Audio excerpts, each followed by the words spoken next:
Thank you, Honorable Speaker, for the opportunity.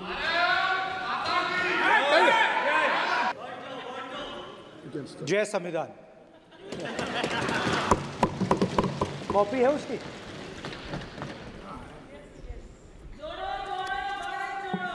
जय संविधान। इसकी हमने रक्षा की है। देश ने मिलकर संविधान की रक्षा की है और अच्छा लग रहा है अब कि हर 2-3 मिनट बीजेपी के लोग संविधान संविधान संविधान संविधान कह रहे हैं।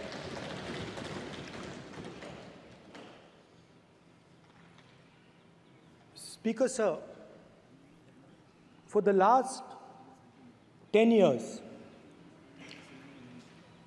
there has been a systematic attack on the Constitution, on the idea of India, and on anybody who opposed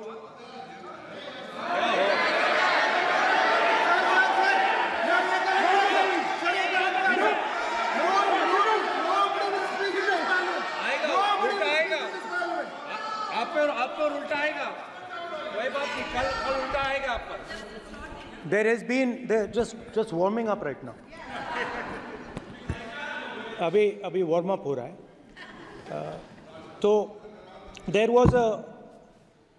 was a systematic, full-scale assault on the idea of India, on the Constitution, and also on millions and millions of people who resisted the ideas being proposed by the BJP, who resisted the attack on the Constitution. Many of us personally were attacked. In fact, some of our leaders are still in jail. One of our leaders has just recently been released. Another one is still in jail.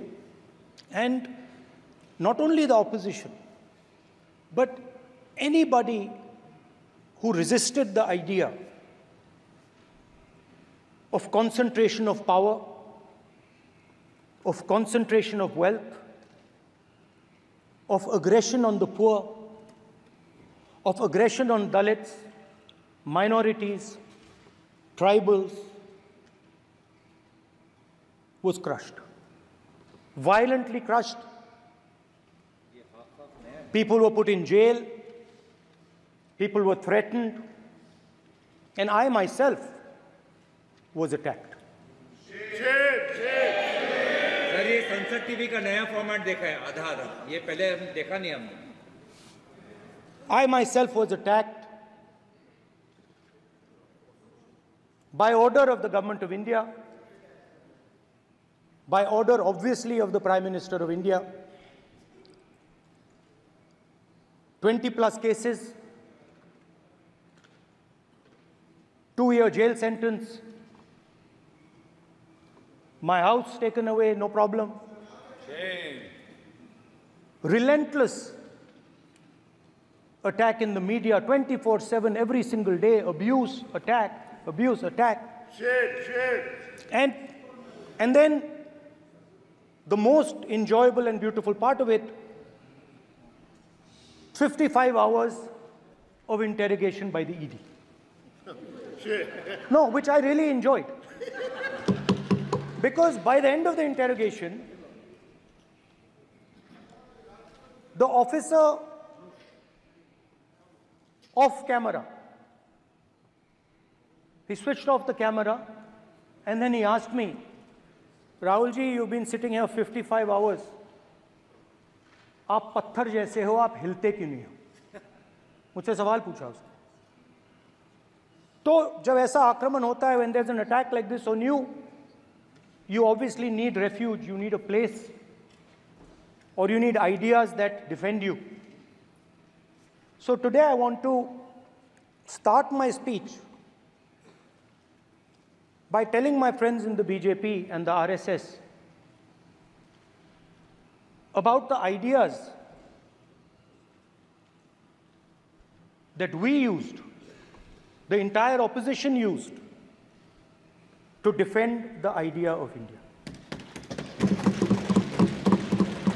Where these ideas come from and how they gave us the strength, all of us, anybody who opposed the regime, how they gave us the strength to fearlessly take any onslaught that was placed before us. So I'd like to start by showing an image of our refuge. Okay? Sir Shiv ji की photo नहीं दिखा सकते sir? एक minute माननीय सदस्य। Sir Shiv ji की photo मना है सर? एक मिनट सर मना है तो रख देता हूं सर। नो एक मिनट सर क्या इस हाउस में शिव जी की फोटो दिखाना मना है? माननीय सदस्य, आप बस ये बता दीजिए माननीय सदस्य सर मना है या नहीं? कोई भी चित्र को दिखाने के तो शिव जी का चित्र इस साधन इस हाउस में दिखाना मना है? यहाँ पे दूसरी चीजों के चित्र दिखाए जा सकते हैं मगर शिव जी का चित्र नहीं दिखा जा सकता। अगर मैं कह रहा हूं कि हमें इनसे प्रोटेक्शन मिली और मैं समझाना चाह रहा हूं कैसे प्रोटेक्शन मिली, आप मुझे चित्र नहीं दिखाने दे रहे हो। इसके बाद मेरे पास और चित्र हैं, मैं सब दिखाना चाहता था।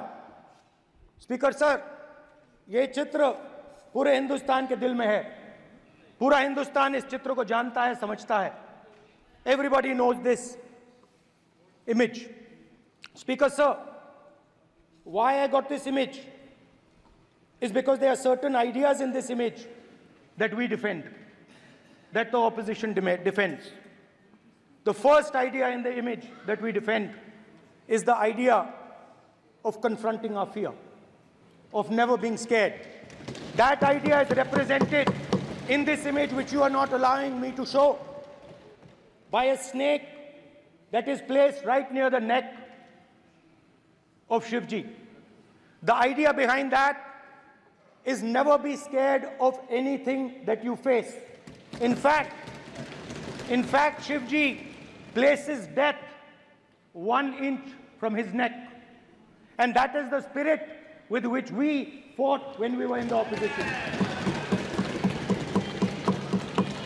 From this idea of resisting, we are still in the opposition, I know.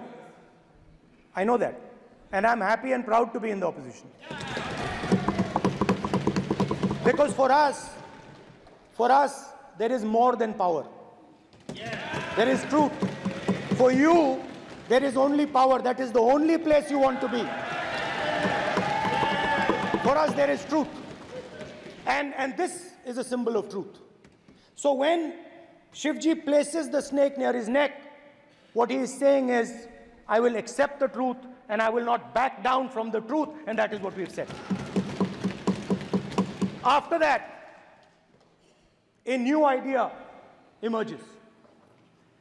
And of course, I cannot show Shivji's picture, but all of you know it.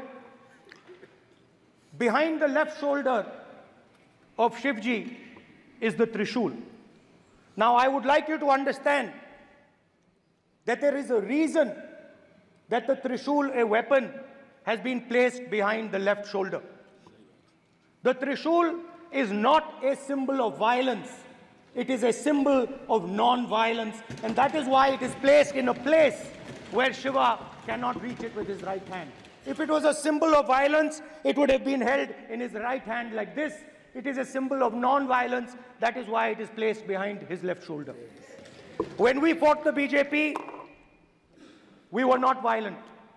When we defended the truth, there was not an ounce of violence in us.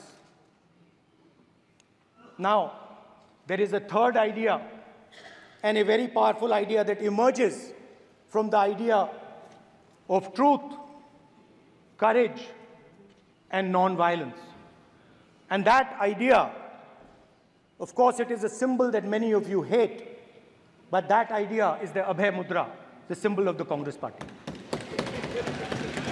which, as you can see, is also in this image. And Jai Mahadev. And what that Rajnath Singh ji is looking very surprised. And what that Abhay Mudra shows, it is the next step of the evolution of the idea of facing the truth, fearlessness, and ahimsa. Satya and ahimsa, as Mahatma Gandhi ji used to say. And the Abhay Mudra is the idea that it is not good enough to just keep this internal. It is not good enough to not be scared. It is not good enough to use non-violence. It is also important that you make others not scared, that you help others become fearless, that you help others become non-violent.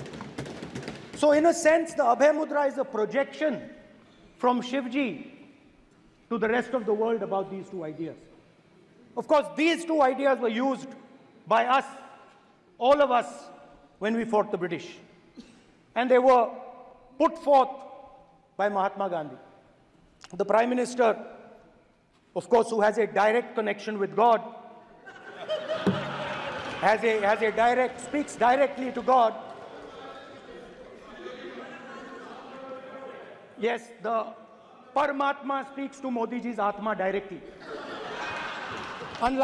Unlike with all humans, we are all biological. We are born, we die, but the Prime Minister is a non-biological being. And the Prime Minister says Gandhi is dead. And Gandhi was revived by a movie. I mean, can you understand the ignorance? That Gandhi is dead and a movie revived the father of the nation. No, Gandhi is not dead. Gandhi is alive. Now, another very interesting thing I noticed. Anji. That is not your problem. That is not your problem. It is not none of your business. It is not none of your business. And there's another thing I noticed. That it is not just one religion that talks about courage.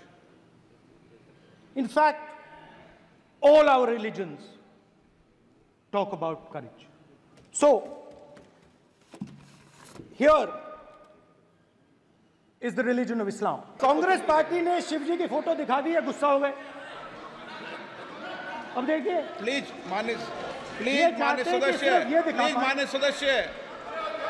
सदस्य आप तो इस्लाम में भी कहा गया है, मैं पढ़ता हूँ. एड्रेस इधर करें. He said, एड्रेस इधर करें माननीय सदस्य. हाँ जी, सॉरी. इस्लाम में भी लिखा गया है, कुरान में, the prophet, peace be upon him, said, God said, have no fear. I am with you, hearing and seeing. मतलब इस्लाम में भी कहा गया है कि डरना नहीं है. और जब इस्लाम में दुआ मांगी जाती है तो दोनों हाथ से, दाएं हाथ से अभय मुद्रा दिखाई देता है. उसके बाद गुरु नानक जी की ओर चलते हैं.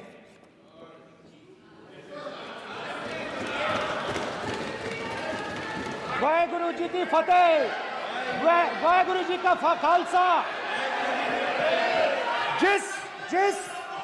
जिस धर्म पर आप हर रोज आक्रमण करते हो, गुरु नानक जी, गुरु नानक जी के चित्र में भी आपको अभय मुद्रा दिखाई देगा. गुरु नानक जी भी कहते हैं कि डरो मत, डराओ मत. और पंजाब से गुरु नानक जी मक्का तक गए, थाईलैंड तक गए, अफगानिस्तान गए, श्रीलंका गए. किसी से हिंसा नहीं की, अहिंसा की बात की, सत्य की बात की, और किसी को उन्होंने अपनी जिंदगी में नहीं डराया. उसके बाद जीसस क्राइस्ट की इमेज देखिए, उसमें भी आपको अभय मुद्रा दिखाई देगा. जीसस क्राइस्ट की इमेज में भी अभय मुद्रा. डरो मत, डराओ मत. और जीसस क्राइस्ट ने कहा कि अगर आपको कोई थप्पड़ मारता है तो दूसरा गाल दिखा दो। उसके बाद बुद्ध भगवान, अभय मुद्रा।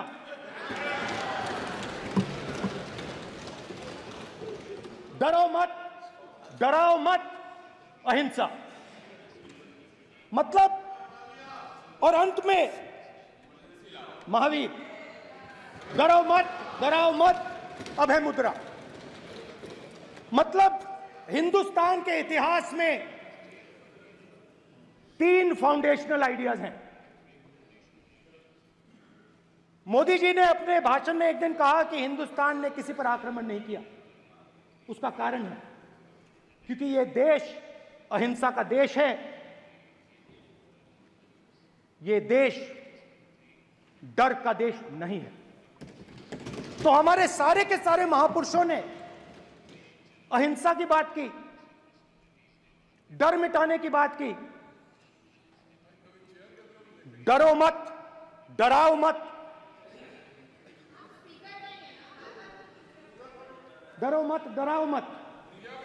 और दूसरी तरफ शिव जी कहते हैं डरो मत, डराओ मत, अभय मुद्रा दिखाते हैं, अहिंसा की बात करते हैं, त्रिशूल को जमीन में गाड़ देते हैं। और जो लोग अपने आप को हिंदू कहते हैं वो 24 घंटा हिंसा हिंसा हिंसा, नफरत नफरत नफरत, असत्य सत्य असत्य।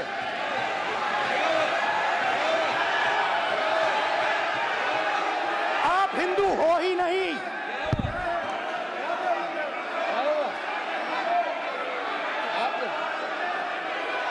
Just get me that picture of Shiva. inside speaker's office. Hindu धर्म में साफ लिखा है, सत्य के साथ खड़ा होना चाहिए, सत्य से पीछे नहीं हटना चाहिए, सत्य से नहीं डरना चाहिए। अहिंसा हमारा प्रतीक है। अभय मुद्रा, ऐसे कीजिए, ऐसे कीजिए, अभय मुद्रा।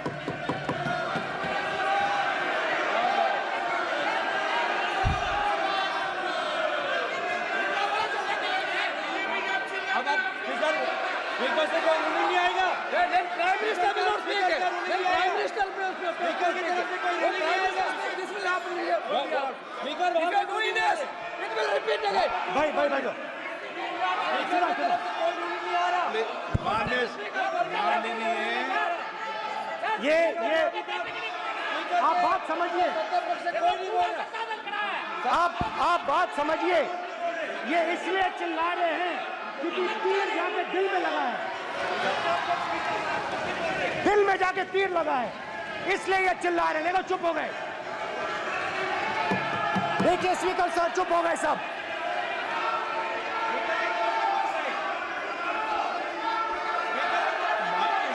एक मिनट।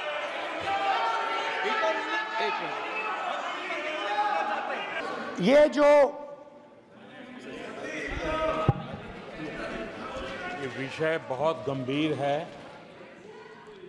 पूरे हिंदू समाज को हिंसक कहना ये गंभीर विषय है।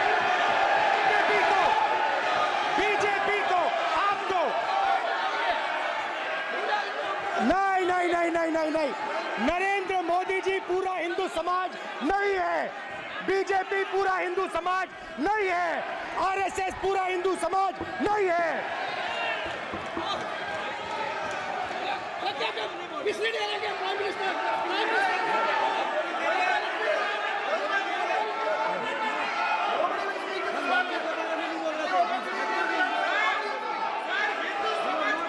भूपेंद्र यादव जी, ये ठेका नहीं है बीजेपी का। भूपेंद्र यादव जी बोलना चाहते हैं आप? ये सब हिंदू हैं यहाँ पे। अगर आप हिंदू धर्म के जो महापुरुष हैं, महापुरुष छोड़िए, अगर आप शिव जी को देखें तो क्या हो रहा है सर?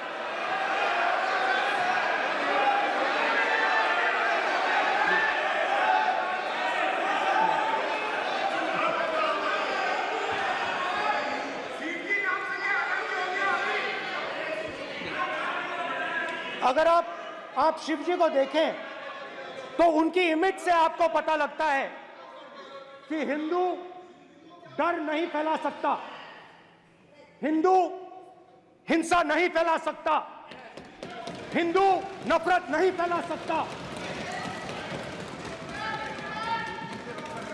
और बीजेपी 24 घंटा नफरत, हिंसा, नफरत, हिंसा, नफरत, हिंसा। स्पीकर सर, कहां कहां तक इन्होंने डर फैला दिया है?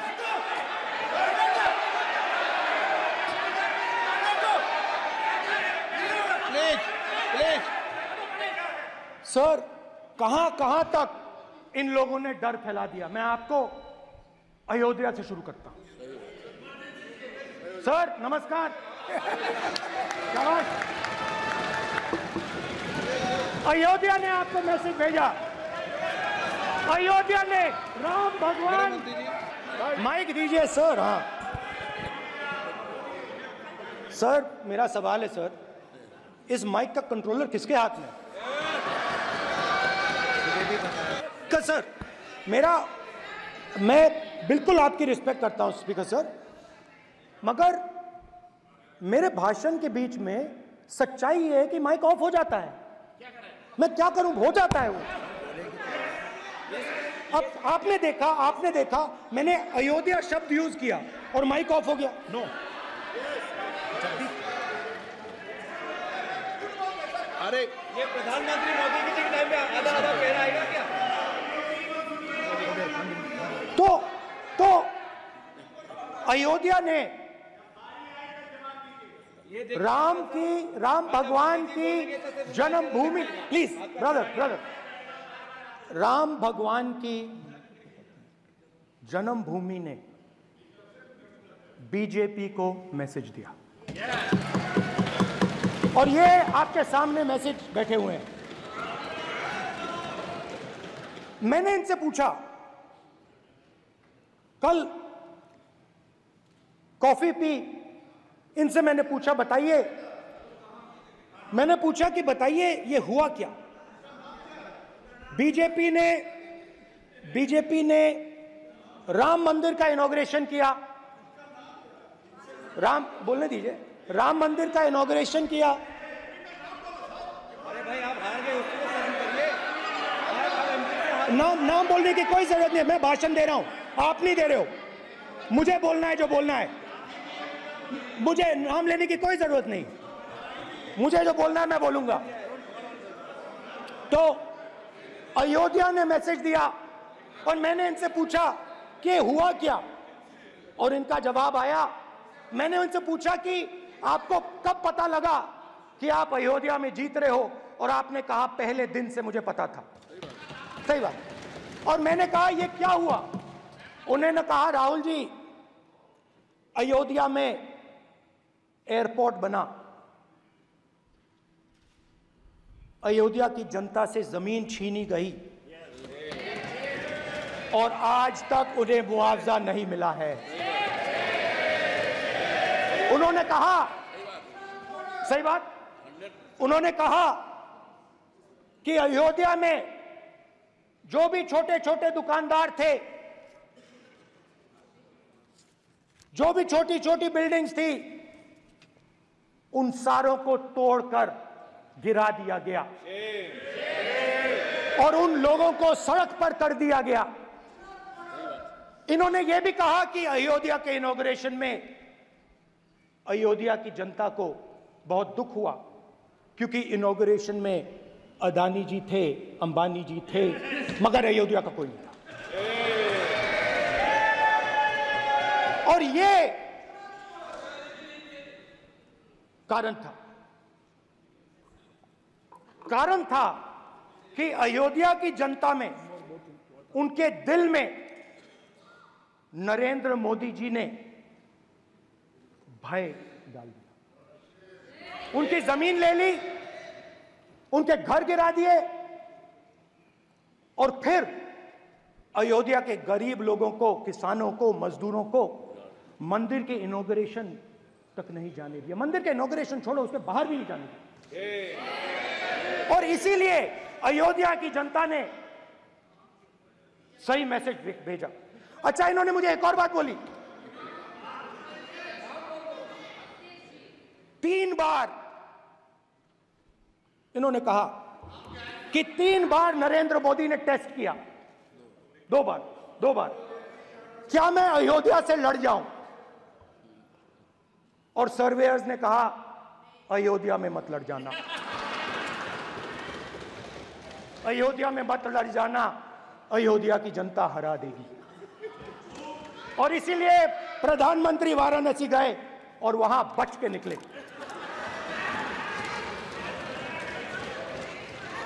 तो अयोध्या की जनता को डराया,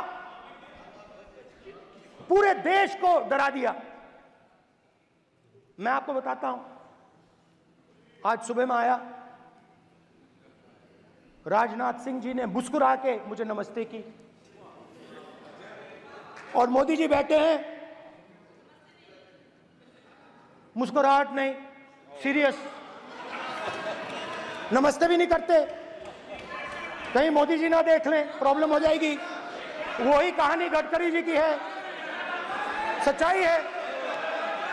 स्पीकर सर, आपने कहा कि डिबेट प्रेसिडेंट्स एड्रेस पे होनी चाहिए।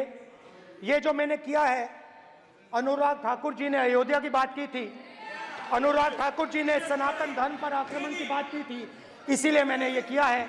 मैं दिखाना चाहता हूं कि अयोध्या में क्या हुआ, अयोध्या की सच्चाई क्या थी। प्रेसिडेंट्स डिबेट में उन्होंने बात उठाई थी, मैंने बात बंद की है। प्रधानमंत्री जी को अच्छी लगी अयोध्या के बाद अच्छी लगी, डर फैलाया और ऑपोजिशन का रिस्पांस एक साथ मिलकर भारत जोड़ो यात्रा, सारे के सारे ऑपोजिशन, पूरा देश एक साथ मिलकर कन्याकुमारी से कश्मीर तक चला। और जो आपने डर फैलाया, उसके बारे में यात्रा में बहुत कुछ सुनने को मिला। अभी तक याद है, सुबह 7 बजे 7-8 बजे की बात थी, यात्रा में चल रहे थे, एक महिला आती है, हमारे साथ चलती है, मेरा हाथ पकड़ती है और घबराई हुई सी थी। तो मैंने पूछा क्या हुआ, और मुझे कहती है मुझे मार रहा है, मुझे मार रहा है।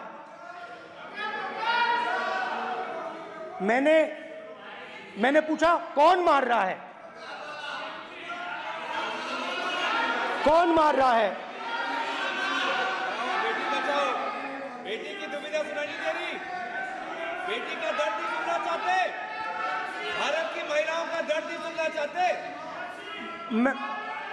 मैंने पूछा कौन मार रहा है, कहता है मेरा पति मार रहा है। मैंने कहा क्यों? कहती है सुबह का खाना नहीं दे पाई। मैंने कहा क्यों? खरीद नहीं पाई, महंगाई है, महंगाई है, खरीद नहीं पाई, खाना नहीं पका पाई, इसलिए मुझे मार पिट रही है। मैंने कहा बहन क्या करूं, कैसे आपकी मदद करूं? कहती हैं आप कुछ मत कीजिए, आप कुछ मत कीजिए, आप सिर्फ ये बात याद रखिए कि महंगाई के कारण हिंदुस्तान में हजारों महिलाओं को सुबह पीटा जा रहा है। उसके शब्द हैं, मेरे शब्द नहीं है। गैस सिलेंडर, महंगाई, तो आपने गरीबों को, महिलाओं को डराने का काम किया। शिव जी कहते हैं डरो मत, डराओ मत। आपने हिंदुस्तान की महिलाओं को महंगाई से हर रोज डराया है। कुछ दिन पहले मैं पंजाब में अग्निवीर के परिवार से मिला, सुनिए अग्निवीर के परिवार से मिला। छोटा सा घर था, छोटा सा घर था,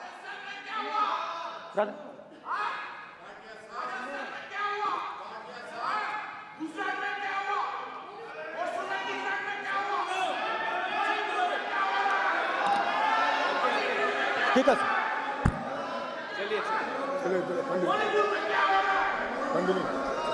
छोटे से घर में अग्निवीर शहीद हुआ, लैंडमाइन ब्लास्ट में शहीद हुआ।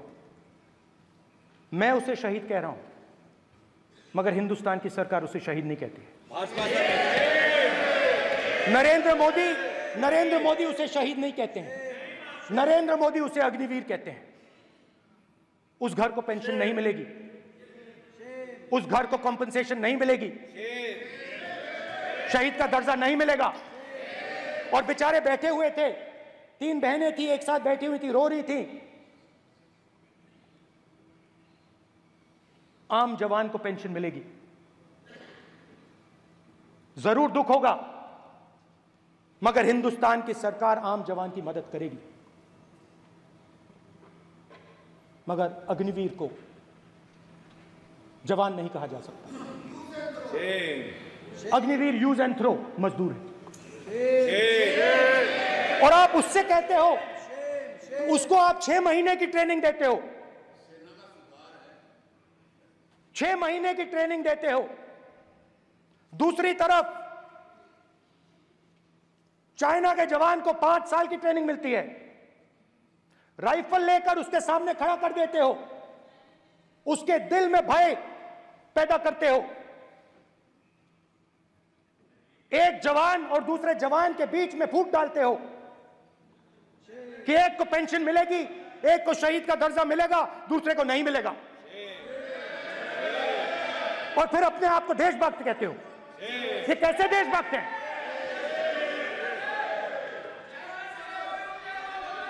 फिल्म स्टार जैसी फोटो थी उस लड़के की, फिल्म स्टार, बॉलीवुड स्टार की फोटो थी। मैं सोच रहा था, देखो इस युवा ने जान दी। Speaker sir, speaker sir, speaker sir देखिए,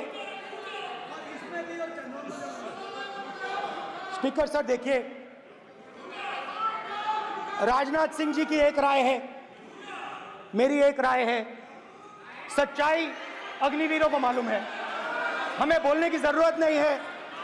अग्निवीर को किस चीज का सामना करना पड़ता है, शहीद का दर्जा मिलता है या नहीं मिलता है, कॉम्पनसेशन मिलता है नहीं मिलता है, पेंशन मिलती है नहीं मिलती है, वो उसको मालूम है। पॉइंट ऑफ अग्निवीर की सच्चाई मैंने फ्लोर ऑफ द हाउस पे रखी है,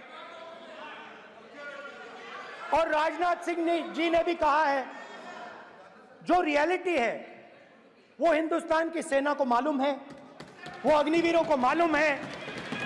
उनके कहने से या मेरे कहने से कोई फर्क नहीं पड़ता, सच्चाई तो उनको मालूम है, उनको मालूम है सच्चाई कौन बोल रहा है।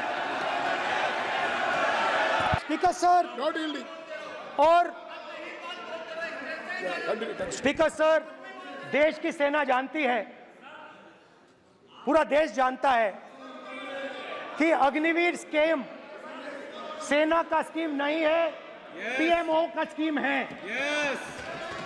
और पूरी सेना जानती है कि स्कीम प्राइम मिनिस्टर का ब्रेन चाइल्ड था, स्कीम सेना का ब्रेन चाइल्ड नहीं था। जैसे नोटबंदी की गई, वैसे ही आर्बिट्री तरीके से अध्यक्ष महोदय, आपको देखिए, सिंपल सी बात है स्पीकर सर, इनको अग्निवीर अच्छा लगता है, आप उसको रखिए, हम उसको बदल देंगे, हटा देंगे। सिंपल सी बात है, हमारी सरकार आएगी, अग्निवीर को हम हटा देंगे, क्योंकि हम सोचते हैं कि अग्निवीर सेना के खिलाफ है, जवानों के खिलाफ है, देशभक्तों के खिलाफ स्कीम है। हम इस स्कीम को नहीं चाहते।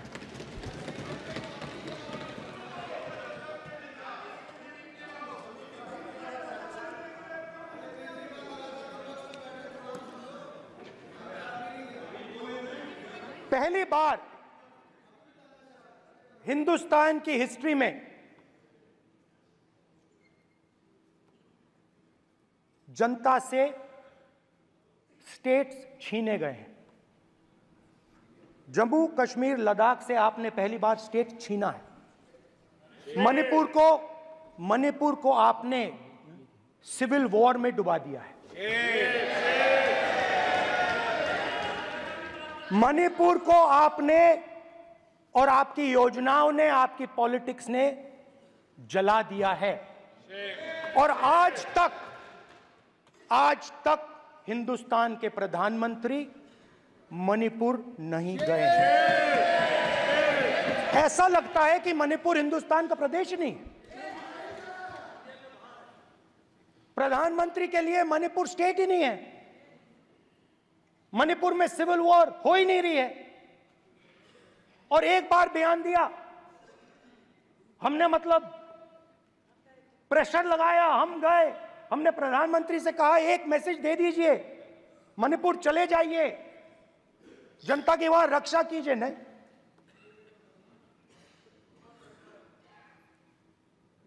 मैं वहां गया, कुकीज और मेहते से दोनों से मिला। आज तक नहीं, आंसर नहीं मिलेगा, मिल नहीं सकता। मणिपुर इनके लिए हिंदुस्तान का प्रदेश ही नहीं है। मणिपुर है ही नहीं,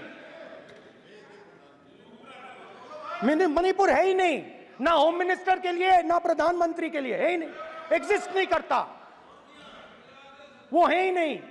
ना प्रधानमंत्री जाएंगे बोलेंगे कुछ नहीं, जैसे कुछ नहीं हुआ वहां पे। मैं रिलीफ कैंप में गया, एक औरत कांपती हुई, रोती हुई मुझे कहती है कि मैंने अपनी आंखों के सामने, हाँ मैं औरतों की बात कर सकता हूं, एक भाई मैं कर सकता हूं, एक भाई एक कर्तव्य निभा रहा है। आप अपने संगठन में महिलाओं को नहीं डालते हो, मगर मैं औरतों की बात कर सकता हूं।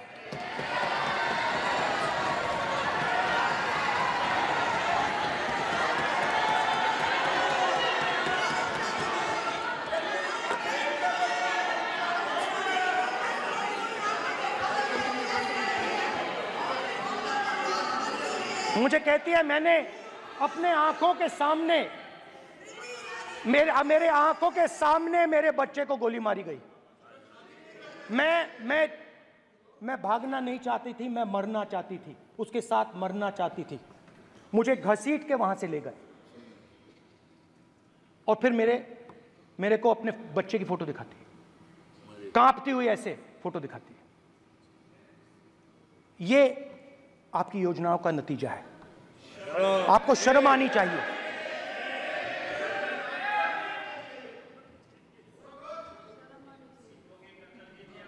एक दिन प्रधानमंत्री 8 बजे कहते हैं, पता नहीं फाइन ट्यूनिंग हो गई भगवान के साथ, डायरेक्ट मैसेज भगवान, सर ने बोला है, सर प्रधानमंत्री ने ये बोला है, ये मैं नहीं बोल रहा हूं, प्रधानमंत्री ने बोला है कि मेरा डायरेक्ट कनेक्शन है भगवान के साथ। मैंने नहीं बोला,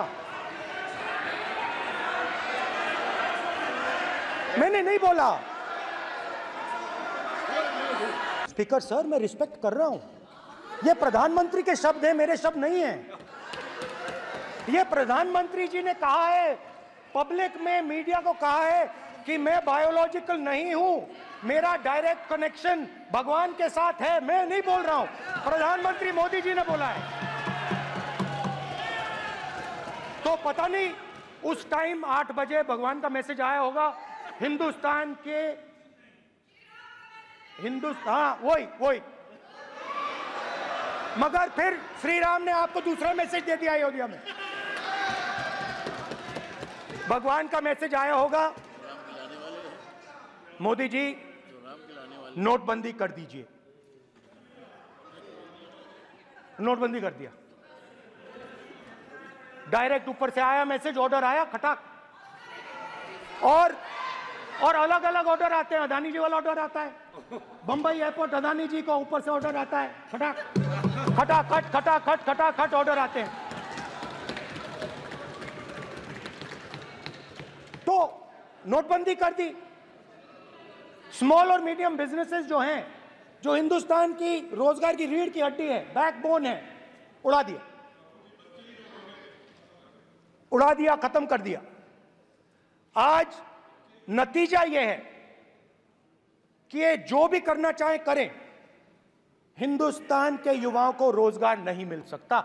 job creation backbone is broken. Finish, खत्म। नोटबंदी की, गलत जीएसटी लागू की, उड़ा दिया। अब मैं सोचता हूं, पहले मैं सोचता था ये पता नहीं कैसे हुआ, अब मैं समझता हूं कि ये अदानी जी, अंबानी जी जैसे लोगों के लिए किया गया था। ये रास्ता साफ करने का तरीका था, रास्ता साफ करने का तरीका था। इनकम टैक्स डिपार्टमेंट उनके पीछे पड़ा रहता है।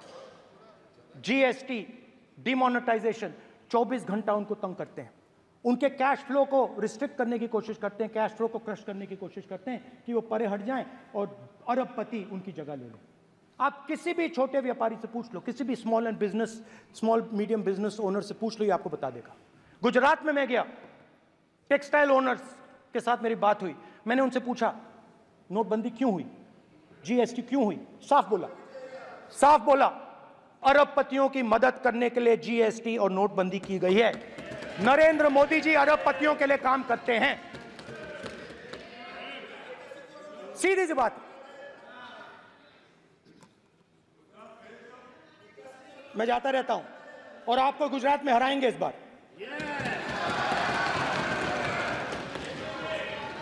आप लिख के ले लो, आपको ऑपोजिशन इंडिया गठबंधन गुजरात में हराने जा रहा है।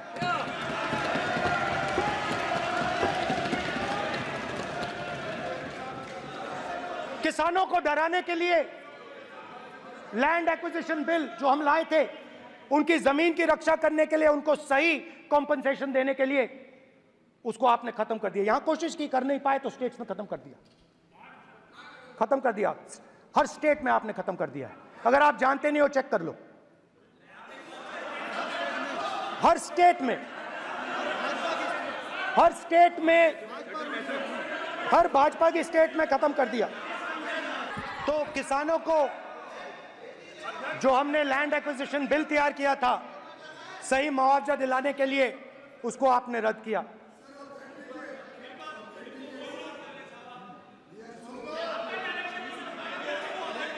विल ऑथेंटिकेट कर देंगे, ऑथेंटिकेट कर देंगे। हम ऑथेंटिकेट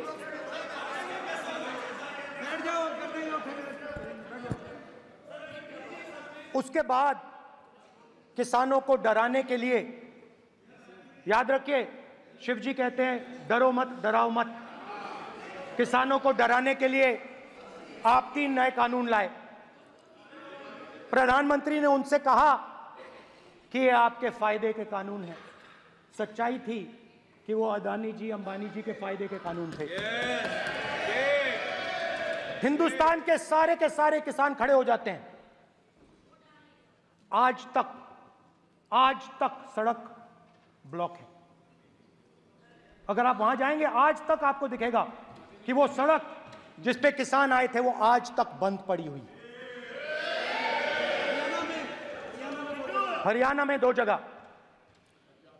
किसान खड़े हो गए, कहते हैं नहीं, ये हमारा नहीं है। आप हमारी मेहनत का फल छीनना चाहते हो, हम इस बात को एक्सेप्ट नहीं करेंगे। आप उनसे बात नहीं करते, आप उनको कहते हो, आप बात नहीं करते।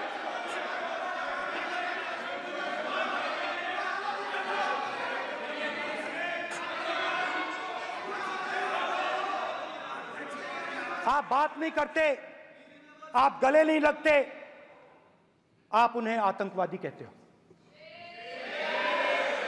आप कहते हो ये सब आतंकवादी हैं। झूठ नहीं है, सच है।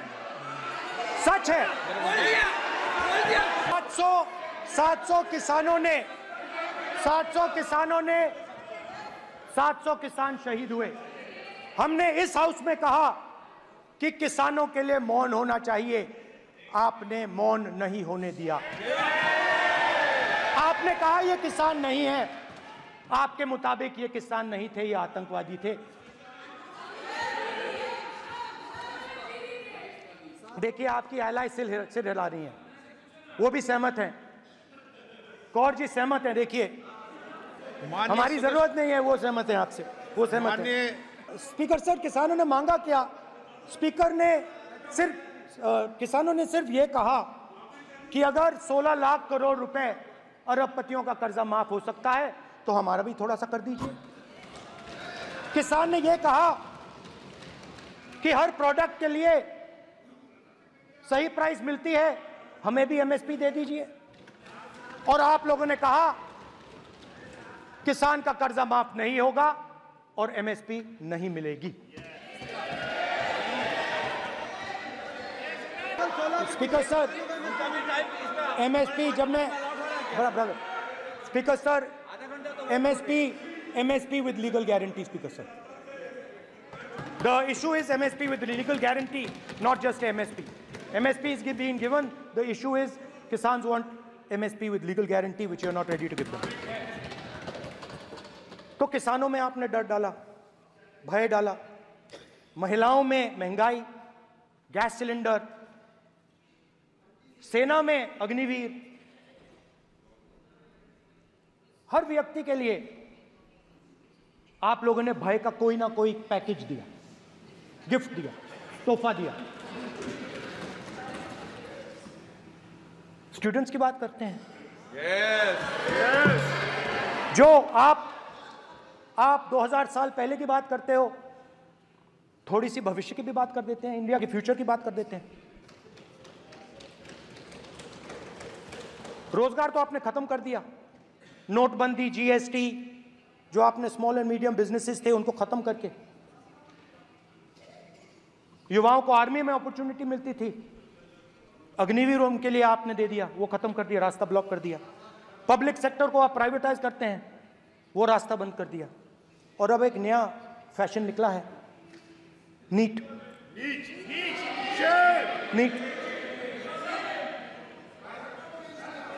प्रोफेशनल एग्जाम्स को आपने कमर्शियल एग्जाम्स में बदल दिया है। NEET is not a professional exam, NEET is a commercial exam. NEET में एक स्टूडेंट टॉपर हो सकता है, एक्सीलेंट स्टूडेंट हो सकता है, मगर अगर उसके पास पैसा नहीं है मेडिकल कॉलेज में नहीं जा सकता। सिंपल सी बात। नीट का पास मार्क 22% है। वो पूरा का पूरा एग्जाम, सर एजुकेशन मिनिस्टर पूरा का पूरा एग्जाम अमीर बच्चों के लिए बनाया गया है। कोटा में पूरे के पूरे एग्जाम को आपने सेंट्रलाइज किया। हजारों करोड़ रुपए बन रहे हैं, हजारों करोड़ रुपए बन रहे हैं। और कमर्शियल पेपर जो आपने बना रखे हैं, कमर्शियल एग्जाम्स, 7 साल में 70 बार पेपर लीक। प्रेसिडेंट्स एड्रेस में ना नीट की बात होगी, ना अग्निवीर की बात होगी, ये बातें नहीं होंगी। और हमने कहा, हम स्पीकर सर, हमने कहा कि एक दिन का डिस्कशन अलाउ कर दीजिए। हम आपके साथ खड़े होकर इसको रिजॉल्व करना चाहते हैं।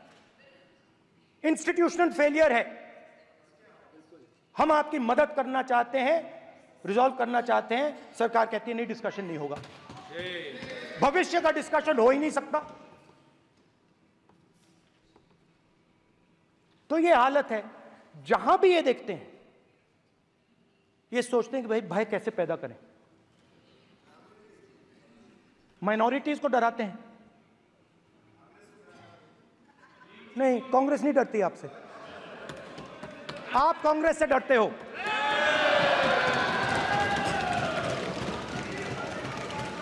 हिंसा, नफरत, माइनॉरिटीज के खिलाफ, मुसलमानों के खिलाफ, सिखों के खिलाफ, क्रिश्चियंस के खिलाफ। और माइनॉरिटीज ने क्या किया? माइनॉरिटीज ने क्या किया? हर स्फीयर में हिंदुस्तान को रिप्रेजेंट करते हैं, नाम रोशन करते हैं। पत्थर जैसे हिंदुस्तान के साथ एक साथ खड़े हैं, देशभक्त हैं। और आपने सारे के सारे माइनॉरिटीज पर आक्रमण किया, उनके खिलाफ हिंसा, नफरत फैलाई।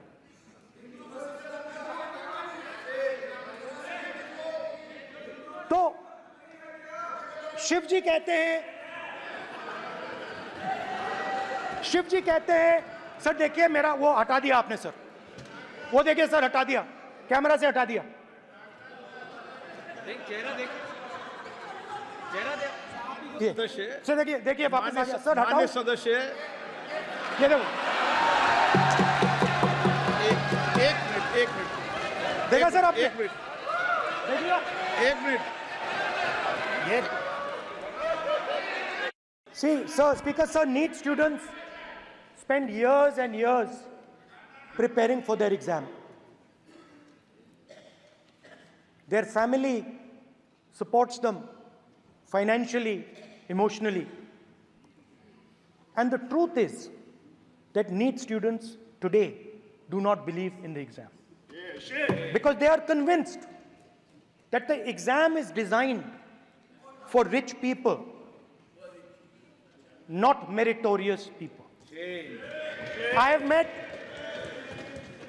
a number of NEET students, every single one of them tells me that the exam is designed to create a quota for rich people and to create a passage for them into the system, and is designed not to help poor students. Now, इससे भी बहुत डर होता है। महीनों पढ़ाई करते हैं, ये पता नहीं कि भैया एग्जाम लीक हो जाएगा नहीं होगा, अगर पास भी हो गए तो पैसा कहां से आएगा।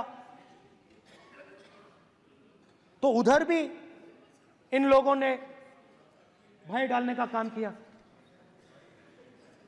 तो जहां भी ये देखते हैं ये भय डालते हैं, सेना में, युवाओं में, किसानों में, मजदूरों में, महिलाओं में, डिसेबल्ड में भी। और मैं ये भी कह सकता हूं कि सिर्फ बाकी हिंदुस्तान में भी नहीं मगर अपनी पार्टी में भी भय है। आपकी पार्टी में डर है, भय है, सच्चाई है। देखो अब आप चिल्ला नहीं रहे हो, अब आप शांत हो, अब बिल्कुल शांत हो, सच्चाई बोल दी, चिल्ला नहीं रहे, चुप। क्योंकि आपकी ट्यूनिंग डायरेक्टली, प्रॉब्लम क्या है, आप चिल्ला भी नहीं सकते क्योंकि कनेक्शन नहीं। सर मैं बोल रहा हूं सर, समझा रहा हूं, स्ट्रक्चर बोल रहा हूं। ये कांग्रेस पार्टी में बोल रहे थे सर लोकतंत्र में पार्टी में डेमोक्रेसी होनी चाहिए। कोई भी इन पार्टियों में कोई भी आके कुछ भी कह देता है। ग्रुप ऑफ 22, 23, 24, 25 सब जो बोलना है बोल देते हैं, मगर आपकी पार्टी में भय है। सत्यमेव जयते, ना डरो ना डराओ। Sir, when I became LOP, I realized something that I had not realized before. And it's also on the lines of the principles of Shiva. It's on those same lines. And the idea was that after becoming LOP,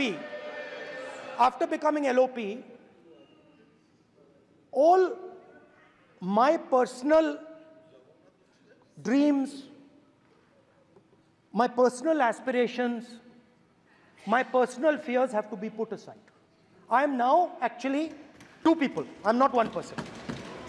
I'm a constitutional person, and my job is to be leader of the opposition, to represent all these parties equally. In fact, I don't just represent the Congress party, I represent every single party. And I have to treat every single party with love and affection. So when Hemant Soren ji is in jail or Kejriwal is in jail, it should disturb me, it should hurt me. Yes. Yes. When you unleash your agencies on these political people, it is our job to defend them. Because there is a constitutional person and an individual. And what Shivji is saying is that when you are a constitutional person, the individual should die. The individual's aspirations, the individual's dreams should die. And you should become the voice of the people. Yes. Meaning that you should have no fantasies, no dreams, nothing. The perfect public representative is one who is actually dead. That is what Shivji is saying. You understand? Now, Speaker sir.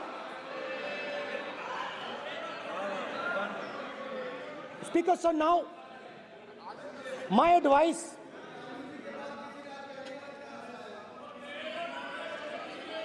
So there are two structures now.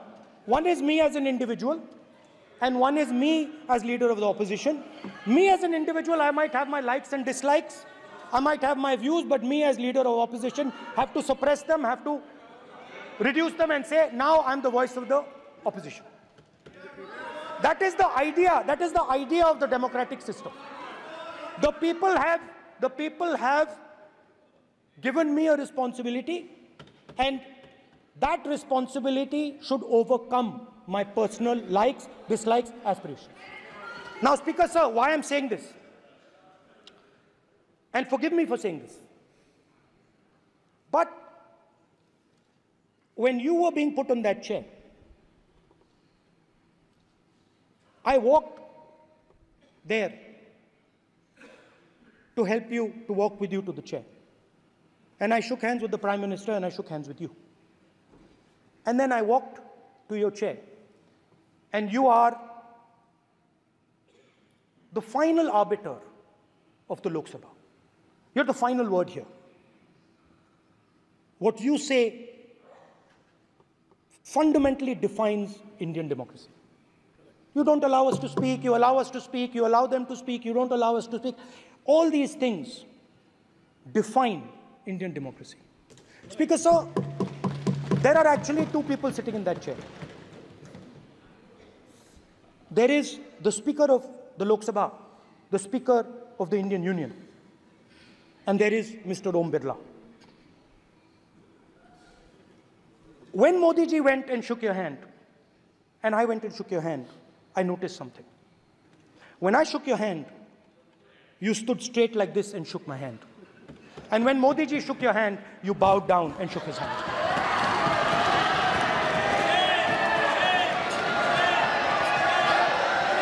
ये आसन के सामने आरोप है। Speaker sir, speaker sir, आपकी बात को मैं एक्सेप्ट करता हूं, स्पीकर सर। स्पीकर सर, आपकी बात को रिस्पेक्टफुली बैठिए ना। स्पीकर सर, मैं आपकी बात को रिस्पेक्ट करता हूं, मगर आपको कहना चाहता हूं कि इस हाउस में स्पीकर से कोई बड़ा नहीं होता। स्पीकर सबसे बड़ा है, हम सबको स्पीकर के सामने झुकना चाहिए। और मैं आपके सामने झुकूंगा और सारा का सारा ऑपोजिशन आपके सामने झुकेगा। ये लोकतंत्र है स्पीकर सर। आप इस हाउस के लीडर हैं, आपको किसी के सामने नहीं झुकना चाहिए। कस्टोडियन है, नेता प्रधानमंत्री है, स्पीकर को आप speaker is the last word, speaker is अध्यक्ष and is the last word. अंत में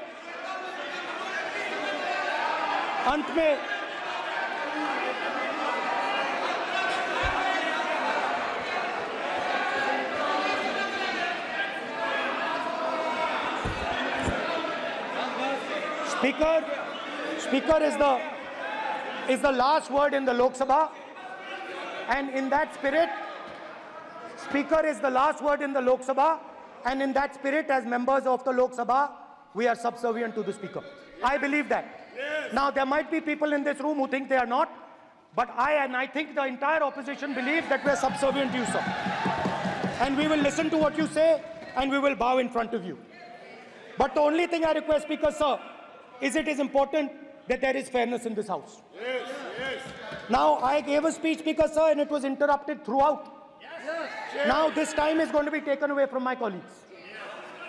And I think that is unfair. Finally, I'd like to say that the principles that allowed us to fight are in our traditions. Truth, courage, non-violence. And they're in all our religions. And what you have come to represent today is untruth, a complete lack of courage, and violence. And my recommendation to you, if you take it, this country has a government and you are the government. And you are, whether we like it or not, you are the government of India. Elected by the people. And I agree to that. But I would say to you that as individual members, as the cabinet, you do not spread fear in this country. That you do not spread hatred in this country. That you listen to the farmers of this country, you listen to the students of this country. When the opposition says to you, let's have a debate for one day, have it. It's not going to harm anybody. They're going to love you for it. The students of India are going to say, we love the government because they allowed us our voice, they let us speak for one day. So, do not spread hatred. Do not spread violence. Do not be fearful.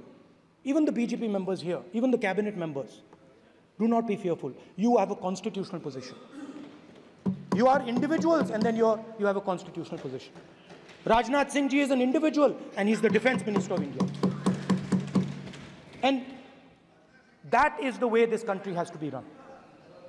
And we as the opposition, don't take us as your enemies. We are not your enemies. We are here, we are sincerely here to make your work easier, as long as you follow the basic principles that we have stated. And these principles are Shivji's principles. They are the principles of Shivji. Har Har Mahadev, you can say. To make the government. This is basically what I have explained here today is the concept of Indian leadership in all religions. Respect, affection, ahimsa, and always standing up for the truth. And I'm more than happy, all of us are more than happy to discuss anything you want without being nasty, without being aggressive, anything you want, we are ready to discuss. So please let us work together to take this country forward. You are the government. We have to accept that.